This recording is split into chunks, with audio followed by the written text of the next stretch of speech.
Are you looking for an activity that invites participants to share some deep and maybe unexpected stories about who they are? Well, if you are, I think that you are going to really love this Culture Box activity I'm going to be sharing in this video.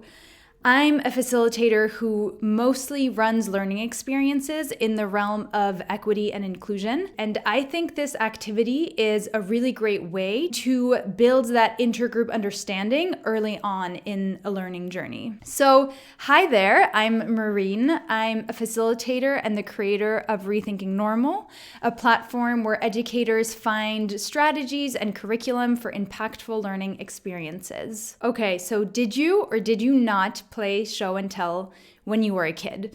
Because I'll admit, it was one of my favorite activities. I got so excited the couple of times that I got to take part in it.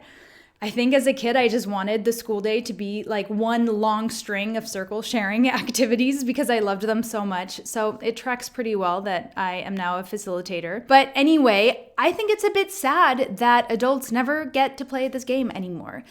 However, this book called Race Dialogues, A Facilitator's Guide to Tackling the Elephant in the Classroom, brought it back into my universe as an adult facilitator under the name of Culture Box. And I really love this activity, and I'm going to walk you through exactly how I like to run it. So the way that this goes is that you have to give participants some advanced warning before the day of the Culture Box because it requires them to bring in something from home. So let me read you the prompt that you would give to them ahead of time. Please select an item that represents an important part of your life story and bring it with you to the next class. The goal of this item is to help others gain a deeper understanding of some experiences that have made you who you are, including joyous experiences and/or difficult struggles related to your identities. In the next class, we will share our item and explain what meaning it has for us. Along with the prompt, I also like to share with the group some examples of what past participants have brought in, just to demystify this activity a little bit and to show them that most anything they have lying around their house can work as long as it has genuine value or use to them. So on the day of the actual Culture Box activity, I ask the participants to arrange their chairs in a circle. And I like to really set the scene by kind of making a big deal about what's about to happen.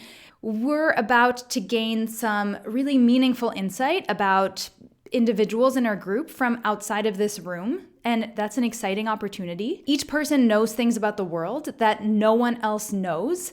And so if we listen to each other deeply, we will walk out of this room with a better, more complex, more nuanced understanding of the world. Then I like to kick off the activity as the facilitator to model some vulnerable sharing. So I present my item, I talk about what it means to me, some of the things that it might say about me, and then I like to say a few words just about how it feels for me to be sharing this item with them today.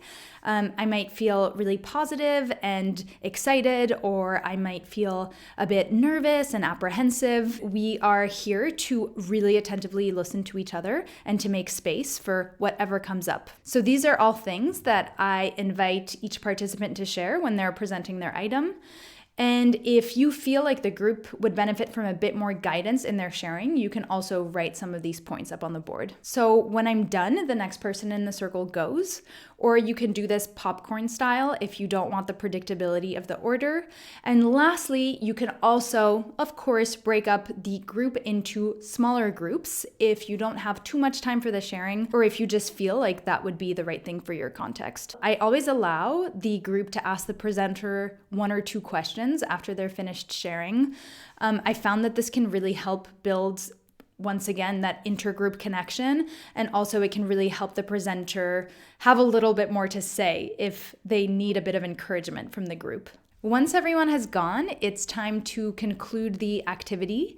And by this time, people have hopefully shared really meaningful things. Perhaps we've gotten some perspective changing stories on who people are in the classroom or in the workshop. And so it's worth making sure we have some time left at the end to reflect on that learning. So you don't have to lead the debrief in this particular way. It's something that I've added on and that I feel like adds something special. What I do is I usually make a space in the middle of the circle. So sometimes I outline a square with some colored tape, and I invite all of the participants to stand up and to place their item in that square. And visually, it's actually pretty cool, kind of surprisingly so, to see all of our items that now carry these stories grouped in figurative culture box like that. And so I ask the students to look at all of these items one last time,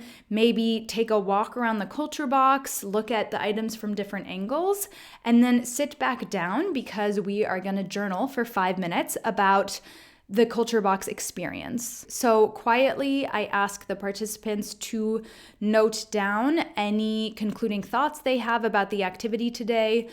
I also ask them to zoom out and think about how they could apply the knowledge that they gained in this activity to the outside world.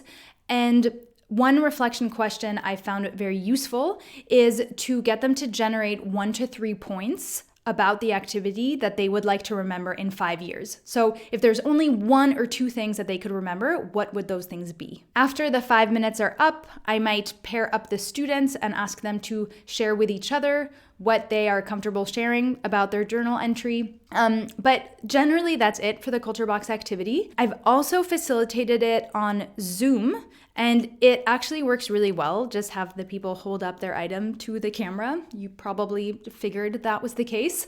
And yeah, if you have facilitated an activity like this or participated in an activity like this, perhaps even this very Culture Box activity, since I did not come up with it, but the brilliant book Race Dialogues offered it to me, I would love to hear about your experience in the comments section. Race Dialogues is one of the 12 resources in my Liberatory Pedagogy Guide, which you can download on my website.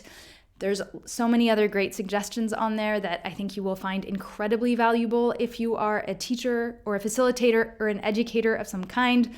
That's it for me. Thank you so much for watching, and I will see you very soon. Bye.